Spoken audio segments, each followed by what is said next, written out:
Muchas gracias. Mi nombre es Carlos Mullaureta. Soy doctor en psicopedagogía de la Universidad Católica de Lovaina la Nueva y he sido invitado por la Dirección de Posgrado de Investigación de la Universidad de la República y la Dirección de la Escuela de Derecho a participar en el ciclo de conferencias hacia una nueva cultura constitucional, y me han solicitado que me refiera a un tema próximo a mi campo de especialidad como investigador y profesor de posgrados.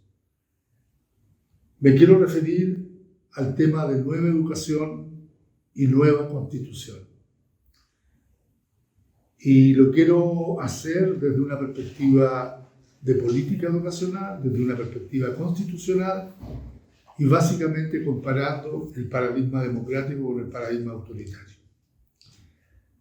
Antes de entrar en materia específica, yo quisiera mencionar que dedico esta conferencia, y sobre todo por encontrarme en el marco de la Universidad de la República, a un especialista en Derecho Constitucional, el estandarte de la lucha contra la Constitución de 1980 en Chile, que es el profesor Manuel Sangüesa Cruz. El profesor Manuel Sangüesa Cruz fue decano de la Facultad de Derecho de la Universidad de Concepción, fue ministro de Justicia en el gobierno del presidente Allende y además fue desde 1982 hasta 1990 presidente del Grupo de Estudios Constitucionales. Yo quiero utilizar un par de tesis constitucionales del profesor Sangüesa para contextualizar históricamente la crisis constitucional en la que nos encontramos. ¿Por qué hablamos de crisis constitucional? Porque estamos en un momento importante en que hemos cuestionado una tradición autoritaria, dictatorial, de un texto que ha aprisionado las instituciones y las normas en Chile en tránsito hacia una nueva constitución. Y por lo tanto no se trata solo de cuestiones de normas jurídicas, no se trata solo de redacciones de textos constitucionales.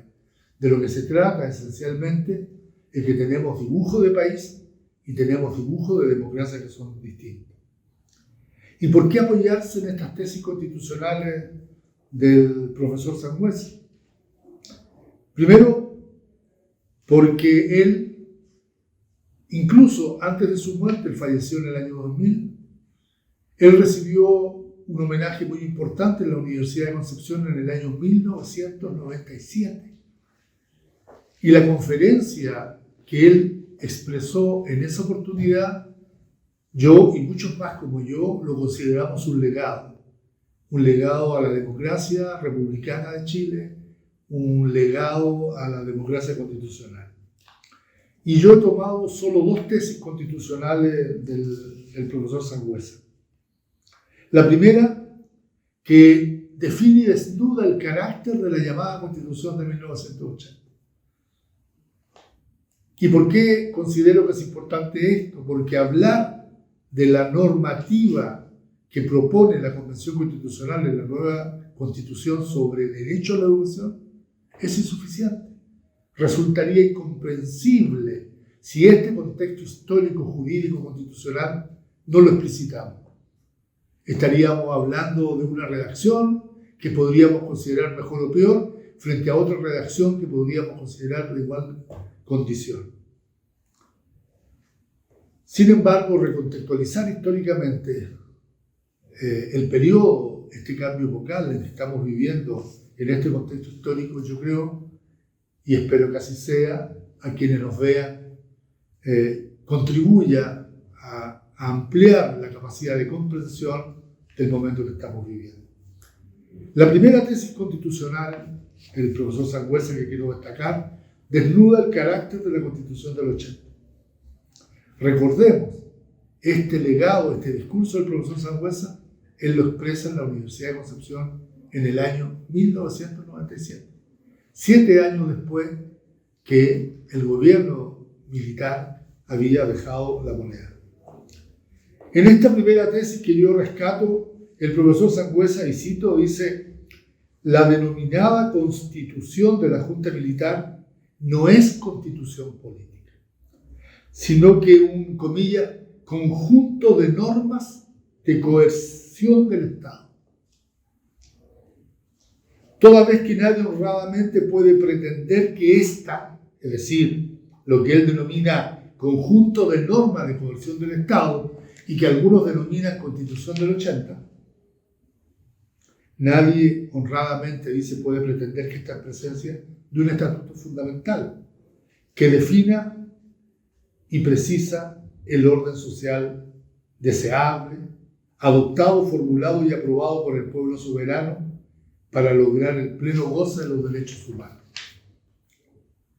La segunda tesis constitucional que quiero traer en esta conferencia del profesor Sangüesa se refiere a las condiciones que él señala para la transición de la dictadura a la democracia o de un Estado autoritario a la democracia, y que se refiere al siguiente texto. La transición a la democracia, señala el profesor Sangüesa, el año 97, no ha terminado y que, como entonces lo sostuvimos, para alcanzar este superior sistema de convivencia es menester hacer realidad la reivindicación que planteáramos en el Teatro Caupolicán en 1980 y en el Teatro Cariola después: la necesidad de una asamblea constituyente. ¿Cuáles son las consecuencias de estas dos tesis constitucionales? La primera, decir que solo la aprobación de la nueva Constitución, que esperamos suceda el 4 de septiembre próximo, aseguraría la transición desde el régimen paraconstitucional, yo lo llamaría así, de la Junta Militar, a una forma de democracia plena. Es decir, la no aprobación eventual de la nueva Constitución, en la cual la oligarquía y las clases dominantes tienen empeñado un enorme esfuerzo para mantener privilegios que niegan derechos e instalan abusos, no se abriría en Chile entonces un periodo de transición. Entonces, en lo que respecta al referéndum del 4 de septiembre, su carácter se refiere a dirimir en el fondo este cierre de una transición que se ha demorado 30 años. Recordemos que en estos 30 años muchos políticos, autoridades y especialistas nos fueron contando cada 2, cada 3 años que la transición se había cerrado, que la transición se había terminado. En la tesis constitucional del profesor Sangüesa, la transición se cierra en el momento que este texto, que no es constitución según él, sino son textos coercitivos del Estado y de las instituciones, dejan de existir. Entonces, yo quisiera recordar aquí una aproximación gramsciana a la crisis y al debate constitucional actual. Lo que tiene que morir no muere, decía Gramsci.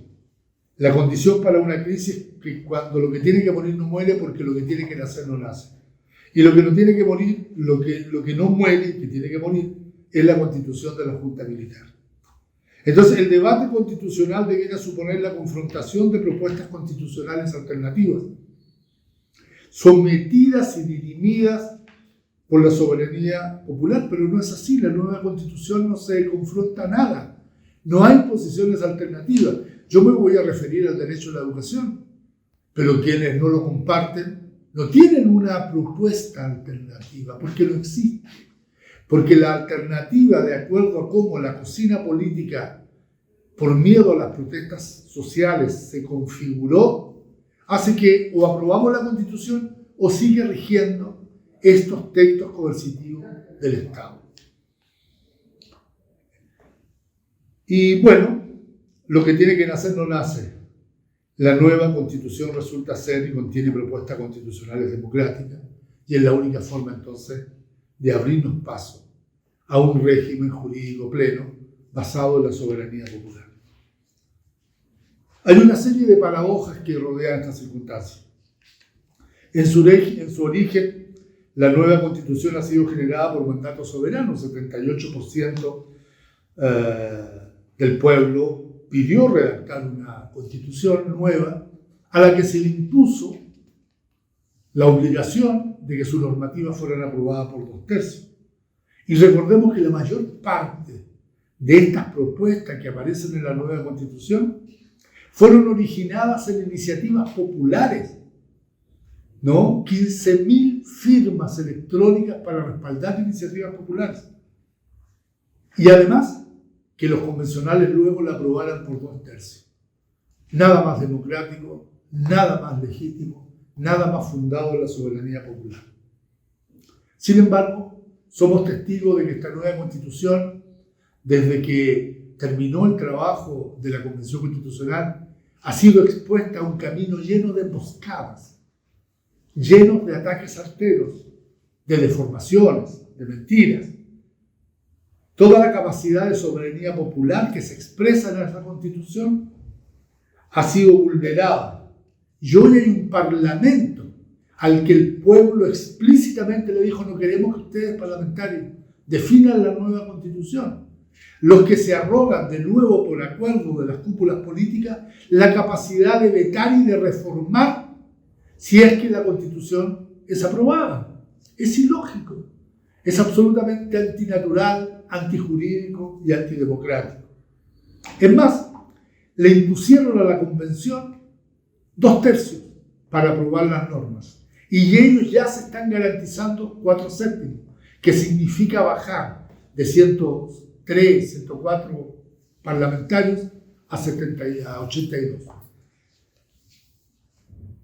Entonces, yo quiero cerrar este contexto político, histórico, constitucional con una idea, fuerza, que espero quede presente en la memoria cuando comencemos a tratar ahora el tema específico que nos interesa.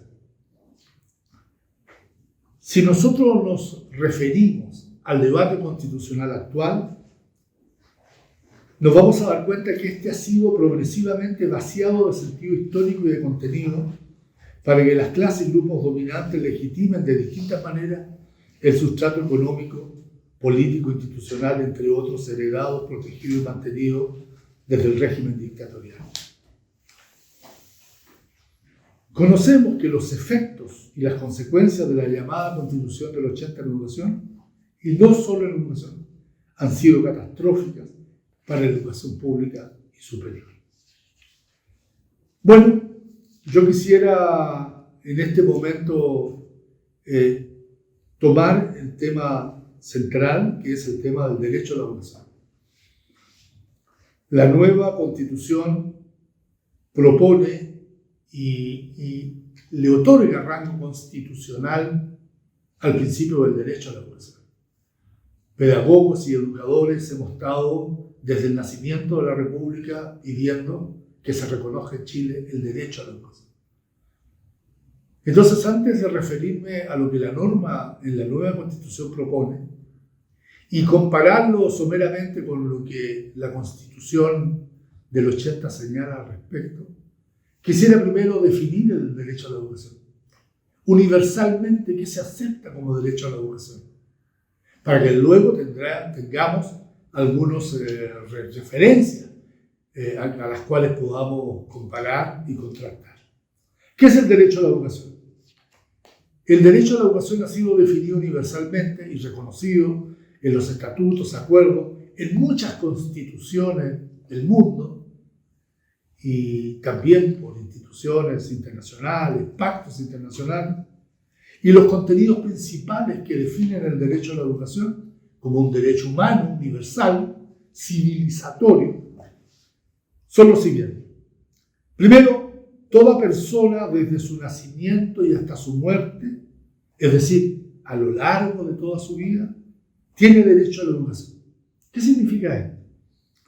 Significa que debe ser parte del sistema educativo cuando corresponda o acceder a oportunidades de lo que yo llamaría ahora neoalfabetización profesional y a nuevas oportunidades que brinda el desarrollo civilizatorio de conocimientos, tecnología y trabajo incluida una dimensión nueva de las últimas décadas, que es el derecho a recibir formación para la muerte.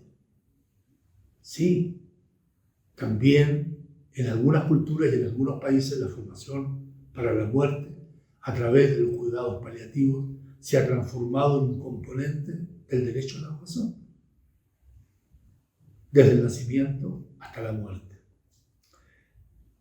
Otra dimensión, otra característica aceptada en torno al concepto del derecho a la educación es la necesidad que el Estado y la comunidad deben garantizar esa formación, que debe ser gratuita, pertinente y del mejor nivel. Pero también garantizar el acceso al conocimiento, a las nuevas tecnologías y la educación como un motor de movilidad cultural, social. Movilidad en la formación.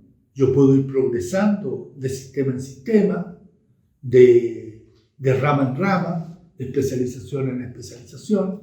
La movilización social. La educación me debe permitir a mí y a mi familia mejorar nuestras condiciones de vida. Y la movilidad en el conocimiento. Ustedes saben, hasta hace 10 años, el 98% de lo que pensábamos era conocimiento. Hoy día ya ha sido invalidado.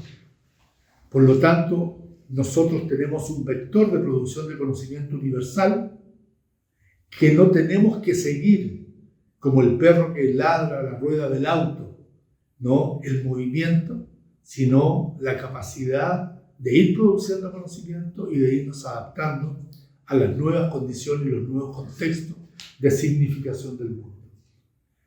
Pero también el derecho a la educación tiene que garantizar el acceso y cultivo de los saberes ancestrales, de los saberes propios, porque somos sociedades invadidas por saberes dominantes, por conocimientos dominantes. Nosotros vemos el mundo como los países centrales.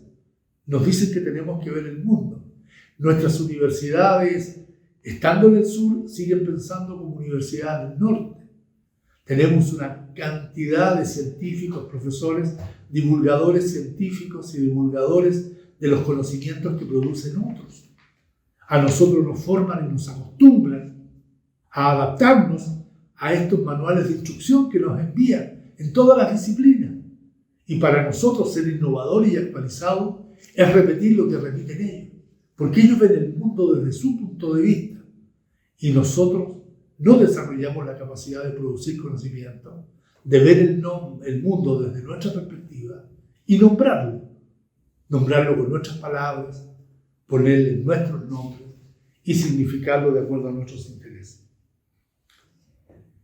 Pero este derecho a la educación no solo significa lo que yo he mencionado, sino que también ambientes formativos sin violencia, con protección a la diversidad, y que no es solo un derecho que se ejerce para niños, niñas, adolescentes, sino que debe favorecer la formación profesional, sobre todo la diversificación y mutación de oficios y profesiones. Y todo esto sin ninguna discriminación de origen, género, etnia, religión o creencia, clase social o capacidad intelectual. Esos son, yo diría, los principios más importantes que definen el carácter del derecho a la educación. Bueno, ¿y qué es lo que nos ha propuesto la Convención Constitucional a través del nuevo texto constitucional? ¿Qué definición de derecho a la educación? Nosotros en la Constitución del 80 se define el derecho a la educación en el artículo 19, hay dos apartados, el apartado 10 que habla del derecho a la educación y el apartado 11 que habla de la libertad de enseñanza, donde se refiere a cinco expresiones y en libertad de enseñanza también. Y no define el derecho a la educación, el título dice derecho a la educación, pero define la educación como la educación tiene por objeto, dice, el pleno desarrollo de la persona en las distintas etapas de la vida. Los padres tienen el derecho preferente y el deber de educar a sus hijos. Corresponde al Estado otorgar especial protección. Dice que la educación básica es obligatoria y que el Estado debe financiar un sistema gratuito con tal objeto. Corresponderá al Estado asimismo fomentar el desarrollo de la educación en todos sus niveles, estimular la investigación científica, etc. Y que la comunidad también debe cooperar con eso. Y en el apartado 11, que es al cual la gente que defiende la Constitución de la Junta Militar más énfasis coloca, es en el principio de la libertad de enseñanza, que es un principio que defienden los conservadores, los ultramontanos, durante el siglo XIX, cuando Chile se moderniza, cuando gobiernan los liberales, cuando Chile se transforma en un Estado capitalista y la República adopta los perfiles políticos y constitucionales de la República, que es el concepto de libertad de enseñanza. Y que para quienes lo defienden significa básicamente el derecho a abrir, organizar y mantener establecimientos educacionales. Las personas de pensamiento conservador que defienden la libertad de enseñanza y que la han defendido, siempre ponen como elemento principal, ¿no?, la libertad a abrir colegios, porque ellos han visto en este Estado que se preocupa de la educación pública, de la educación del pueblo, sobre todo de la formación de niños, niñas y jóvenes de las clases populares, en una amenaza. Y entonces, ellos han hecho mucho énfasis en el derecho que tienen los padres a escoger el establecimiento y la enseñanza para sus hijos. Obviamente, en la realidad del neoliberalismo, eso constituye una utopía, porque yo podré elegirlo cuando vivo en el gueto urbano en que vive la mayoría de las personas que pertenecen a estos grupos sociales acomodados. Pero las personas que viven en los sectores populares, en las clases medias, no tienen posibilidad de elegir el colegio. Y porque además tenemos una educación pública que se ha deteriorado, no solo durante los 17 años de la dictadura, sino durante estos 30 años en que ha gobernado una coalición de derecha, centro y centro-izquierda, en que la educación pública, en lugar de fortalecerse, se ha debilitado. De hecho, tenemos una enorme deserción escolar. Yo decía anecdóticamente a unos amigos hace 2 años atrás, es el ministro de Educación el que tiene que estar explicando los portonazos. Es el ministro de Educación el que tiene que estar explicando los robos de autos. Porque esos adolescentes, los de anoche, que tenían 13, 14, 16 años, que cayeron presos en el robo de unos vehículos, abandonaron la escuela, son desertores y nadie se preocupa de asegurar que el sistema de educación pública retenga. El sistema de educación pública, en el deterioro que se le ha hecho a la educación pública en estos casi 50 años, se ha transformado en un sistema abortivo que excluye, no solo en la universidad, sino que a lo largo de la educación básica y la educación media. Entonces, esa es la realidad. ¿Y qué nos ofrece la Convención Constitucional? ¿Cuál es el derecho a la educación en la nueva Constitución? Yo voy a ir citando y voy a ir explicando algunos acápites que están mencionados, porque tenemos un tiempo limitado, que mis anfitriones me han pedido que lo respete, y que probablemente si lo hago, lo haré con mucha dificultad, pero también probablemente será otra de las tareas en mi vida en que vuelva a fracasar.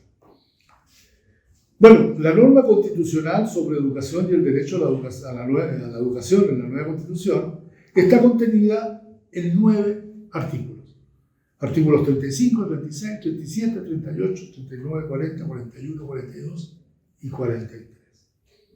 El primero, el artículo 35, al que le quiero dedicar unos minutos más, es el que señala el derecho a la educación. Por primera vez en la historia republicana, señala: toda persona tiene derecho a la educación. La educación es un deber primordial e indiscutible del Estado. Y define la educación como un proceso de formación y aprendizaje permanente a lo largo de la vida, indispensable para los demás derechos y para la actividad científica, tecnológica, económica y cultural. Comenzamos a encontrar identidad entre la definición matricial que hemos hecho al derecho a la educación y lo que nos propone la nueva Constitución. En este artículo 35 nos señala los fines: la construcción del bien común, la justicia social, el respeto a los derechos humanos, la conciencia ecológica, etc. Y también los principios que la rigen: principios de cooperación, de no discriminación, de inclusión, de justicia, participación, interculturalidad, enfoque de género, etc. Reconocimiento a una educación contextualizada, considerando la pertinencia territorial, cultural y lingüística. Ya este concepto se abre verdaderamente como los pétalos de una hermosa flor y genera una cantidad de dimensiones en las cuales vamos a tener que trabajar en conjunto, sistema educacional y universitario, para poder operacionalizar. La educación se orienta hacia la calidad, entendida como el cumplimiento de fines, y si bien la ley establecerá la forma como estos fines y principios se materializarán, se deberá hacer en condiciones de equidad en las instituciones y en los procesos de enseñanza. Señala en el último punto de este artículo, el punto 7, la educación es de acceso universal en todos sus niveles y obligatoria, desde el nivel básico hasta la educación media. En las reformas que se hizo el año 2005 al texto constitucional de la Junta Militar, se había señalado que la educación media se podía prolongar hasta los 21 años. En este caso hay un cambio porque no tiene que ver con la edad del estudiante, sino que tiene que ver con el fin del ciclo. Interesante que por primera vez en una norma en Chile, y también de vanguardia para muchos países, el precepto del derecho a la educación no solo se señala cuestiones institucionales generales, sino que ingresa en el terreno de la enseñanza, del aprendizaje y de la interacción pedagógica, de la formación, lo que es propicio para las normas que vienen. El artículo 36 define el Sistema Nacional de Educación, que se refiere a los establecimientos, al rol del Estado, al carácter democrático, pero la norma más importante que quiero destacar, porque nos hace más sentido a todos, es que prohíbe toda forma de lucro. Se promueve y reconoce la diversidad de saberes y se reconoce la autonomía de pueblos y naciones para desarrollar sus propios establecimientos que sean capaces de cultivar una formación pertinente a las condiciones de la patria. Las oportunidades a personas con discapacidad y el sistema de financiamiento. Se financiará un sistema de educación pública de carácter laico y gratuito. Y el Estado debe financiar de forma permanente, directa, pertinente y suficiente a través del sistema básico. Otro punto que puede ser importante para las personas que están viendo esta conferencia es hacer un par de comentarios al artículo 37 que se refiere al sistema de educación superior. Bueno, este artículo define los tipos de instituciones que lo conforman, ya sabemos, universidades, institutos profesionales, etc. Pero que tienen que estar adaptados a las necesidades regionales, comunales y nacionales. Y está prohibida toda forma de lucro. Define la misión de estas instituciones: enseñar, producir y socializar conocimiento. Y protege la libertad de cátedra y la libertad de investigación. Esto es muy importante, porque esto nos va a permitir, en este ambiente de libertad y de producción de ideas y de creación de ideas, la validación de muchos conocimientos y de muchos enfoques alternativos en el campo de la investigación. Bueno, señala que el Estado velará por el acceso a la educación superior a todas las personas que cumplan los requisitos de la ley.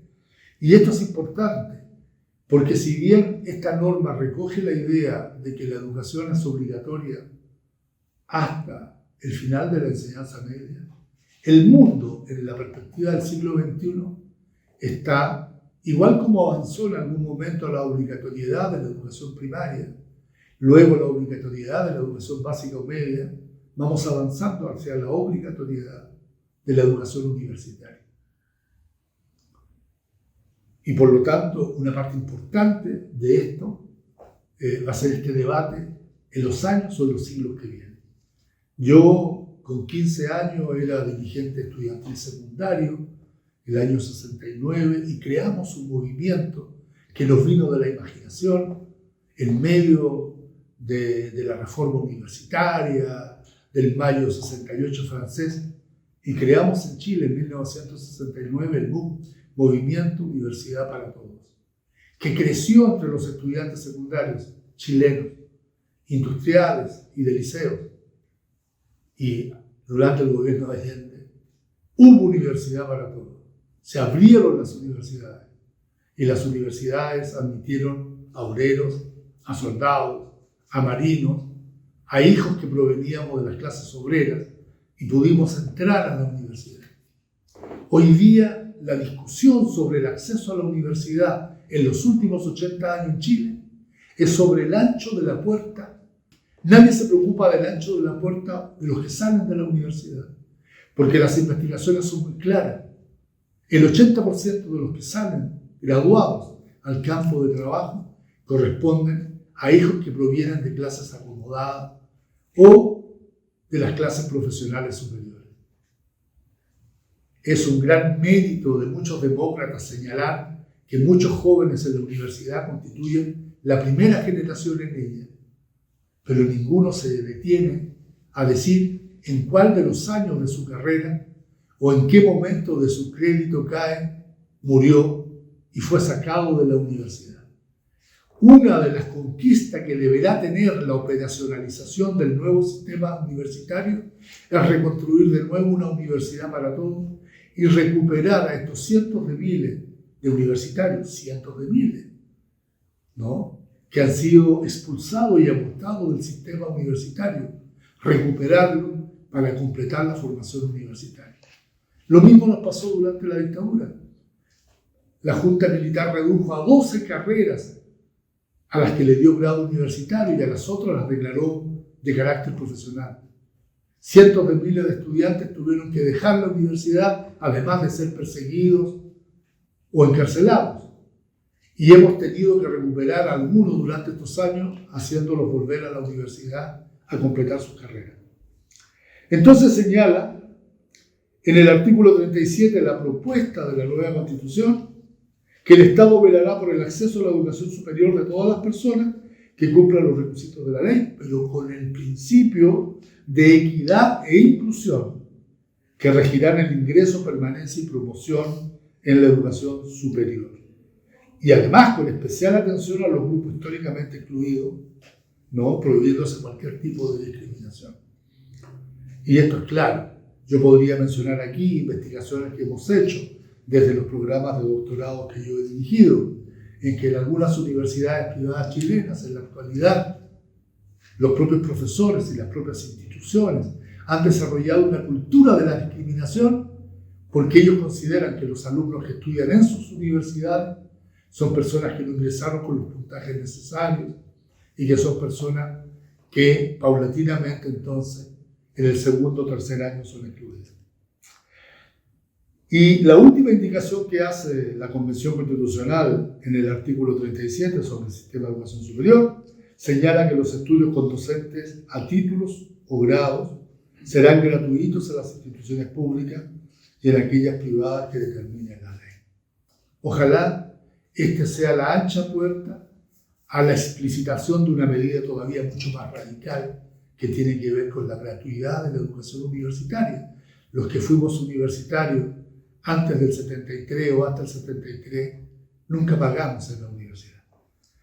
Bueno, en los artículos 38, 39 y 40, los convencionales proponen el reconocimiento de la educación permanente como oportunidades formativas en diversos espacios de formación integral y profesional, la educación ambiental para fortalecer la preservación, conservación y cuidado requeridos respecto al medio ambiente, la formación de conciencia ecológica y también respecto a una educación integral, sexual integral, que es el derecho, según ellos, a recibir educación sexual integral, que promueva valores, disfrute plenos y libre de la sexualidad, responsabilidad socioafectiva, autonomía, consentimiento, reconocimiento de las identidades y expresiones de género.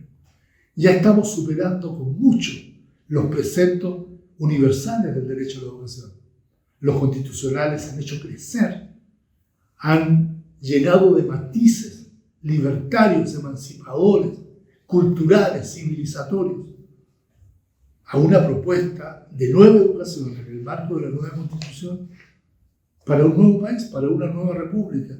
No esta que estamos abandonando, no esta que vamos a superar, sino la que los jóvenes, las jóvenes, los niños, los que vienen, van a construir, pero teniendo este ancho camino, este ancho espacio de tener normas, propuestas con rango constitucional, estructurales, y que evidentemente los parlamentarios actuales del sistema binominal se aprestan, enmascarados o no, a boicotear. Pero confiamos en que la fuerza, sobre todo de la juventud, que es la que finalmente produce y provoca esta nueva Constitución, nos va a permitir. Me detengo en el artículo 41 y ya voy cerrando esta exposición, porque se refiere a la libertad de enseñanza. Yo me permití leer intencionadamente lo que mencionaba la Constitución de la Junta Militar, e incluso con las modificaciones que se le hacen durante el gobierno de Lagos. En el artículo 41, los convencionales se refieren a la libertad de enseñanza y citan textualmente lo que está en la Constitución. No tienen miedo de reproducir lo que dice la Constitución del 80. La Constitución del 80 dice que garantiza la libertad de enseñanza y es deber del Estado respetarla, ¿no? Los padres tienen derecho a escoger establecimiento para sus hijos. Y esos principios se vuelven a recoger en las nuevas propuestas. Pero lo interesante es que los convencionales hacen un pase mágico muy importante. En el mismo artículo 41, punto C o 3, reconocen a las y los profesores y educadores como titulares de la libertad de cátedra en el ejercicio de sus funciones en el marco de los fines y principios. No es solo esta concepción de la libertad de enseñanza para unos, para que yo pueda elegir colegio o para que yo pueda tener colegio que sean como verdaderos guetos para mis hijos, sino que además la libertad de la enseñanza compromete que las y los profesores y educadores tengan libertad de cátedra, libertad de pensamiento, que no pueda ser restringido como un derecho constitucional. Finalmente, los últimos artículos están referidos a modificaciones también estructurales que yo encuentro maravillosas. El artículo 42 integra a las comunidades de padres, comunidades locales, en el desarrollo de los proyectos educativos. Vamos a poder definir y tomar decisiones junto con los profesores y los estudiantes al interior de los establecimientos y tratar de tener establecimientos más adaptados a las realidades culturales y socioeconómicas de la región donde está el colegio. También en el artículo 43 reconoce derechos de los trabajadores profesionales y no profesionales. Reconoce el rol fundamental a trabajadores profesionales y no profesionales de la educación y los declara agentes claves en la defensa y en la garantía del derecho a la educación. Es decir, en un sistema educacional que hasta ahora, desde el año 73 hasta ahora, ha despreciado a los profesores. Un país que se ha autodeclarado en reforma educacional los últimos 50 años, pero que nunca se han detenido a preguntarle a los profesores, que son los que están en el aula, que somos los que estamos en interacción con los aprendientes. Nunca se han detenido porque siempre ha estado la concepción, incluso en estos gobiernos, de que los profesores son simples operadores, ¿no? Consumidores de instrucciones, de manuales de instrucción, y que ellos deben ingresar a la sala no en su autonomía y alteridad profesional, sino como representante de normativas burocráticas que le imponen cómo hacer, qué hacer y qué enseñar, lo que daña profundamente la capacidad profesional y la dignidad profesional de los profesores. Pues bien, estas normas aprobadas en la nueva Constitución recuperan los derechos, las garantías y la alteridad y el rol fundamental. Toda reforma educacional, como si yo hiciera una reforma en salud y no le preguntara a los médicos o al personal sanitario. Entonces, la norma del artículo 42 y 43 garantiza el desarrollo del quehacer pedagógico,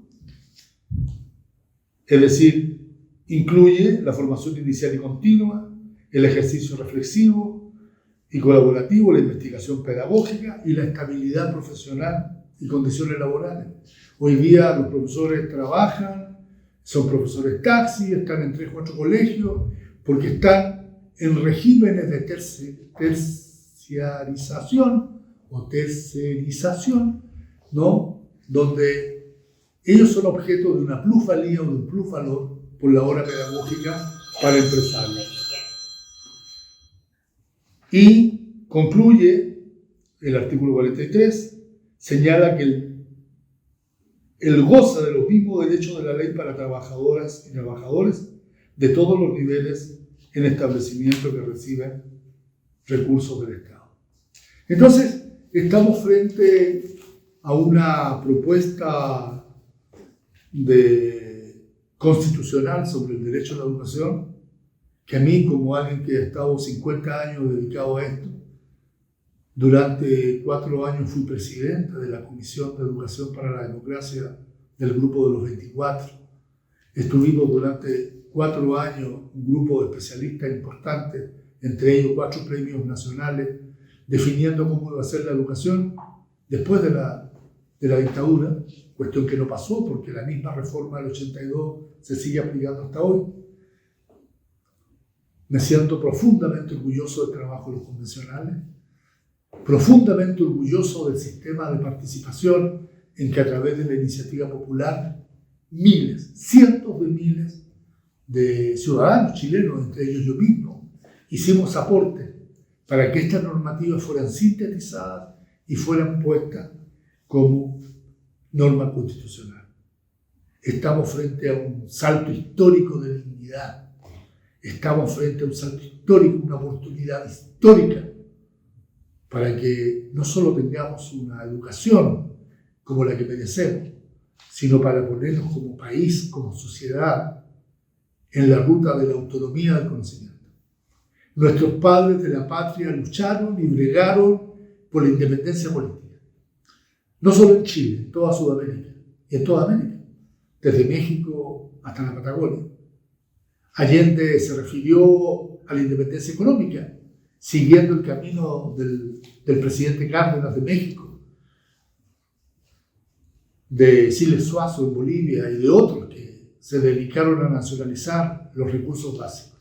Pues bien, hoy es el momento de que no declaremos ni la independencia política, que nunca la conseguimos, ni la independencia económica, pero que sí seamos capaces, desde propuestas como esta, pero además con la colaboración de un pueblo organizado, movilizado, y la inteligencia nueva, renovadora de los jóvenes estudiantes universitarios, secundarios, de los intelectuales, de los profesionales, los que han hecho posible este salto emancipatorio en Chile, y son los únicos capaces de garantizar además que esta norma se apruebe el 4 de septiembre, para por fin matar la Constitución de Pinochet y tener una transición verdadera, una democracia plena, según las tesis constitucionales de Manuel Sangüesa.